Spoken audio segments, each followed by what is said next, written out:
زیادہ یہ سوال ہمیں لائق احمد صاحب نے دیا ہے، وہ کہتے ہیں کہ کیا قرآن کریم کو بذریعہ ڈاک کسی دوسرے ملک میں بھجوا سکتے ہیں؟ ہاں جی، کوئی حرج نہیں، لپیٹ کے اور اس طرح احتیاط کے ساتھ بھجوانے میں کوئی حرج نہیں ہے۔ وہ بعض اوقات یہ کانسیپٹ ہوتا ہے کہ وہ تو جائے گا، جہاز میں نیچے پڑا ہوتا ہے، اس کے اوپر سامان نیچے ہوتا ہے، سواریاں اوپر ہوتی ہیں، تو یہ تو عجیب و غریب قسم کا تصور ہے۔ یہ تو ظاہری جو ہے اس ٹھیک ہے، قرآن کریم کی ظاہری ادب احترام کرنا چاہیے، ورنہ تو جو کئی منزلہ عمارتیں ہیں اس میں لوگ قرآن کریم ہی نہ رکھیں، کیونکہ نیچے والا جو منزل ہے اس کے اوپر لوگ رہتے ہیں، تو اس لیے یہ کوئی ایسی کانسیپٹ نہیں، اس سے تو پھر بہت ساری قرآن کریم کی اشاعت ہی رک جائے، اس قرآن کریم کی ہم بھیج ہی نہ سکیں کسی کو، اس لیے کوئی بہرحال اس کا ظاہری احترام ضروری ہے۔ ہاں یہ دیکھنا چاہیے کہ کوئی اس کو نقصان نہ پہنچے، کہیں وہ گندگی نہ لگے، اسے لپیٹ کے اچھی طرح احتیاط کے ساتھ، اور بھیجے جاتے ہیں، آتے ہیں، ہر جگہ ہوتا ہے۔ جی بالکل، اور یہ ایک ایسی چیز ہے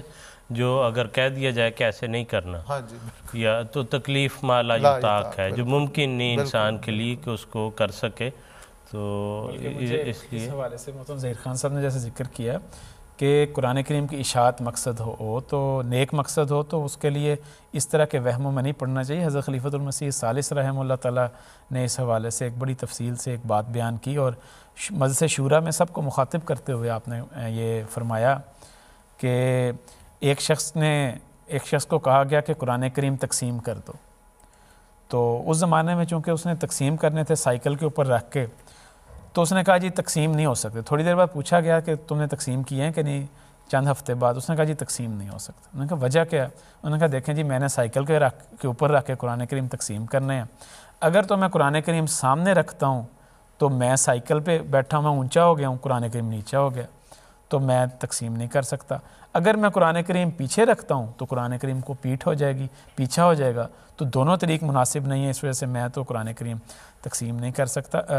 کر سکتا۔ تو اس پر حضرت خلیفۃ المسیح ثالث رحمہ اللہ تعالیٰ نے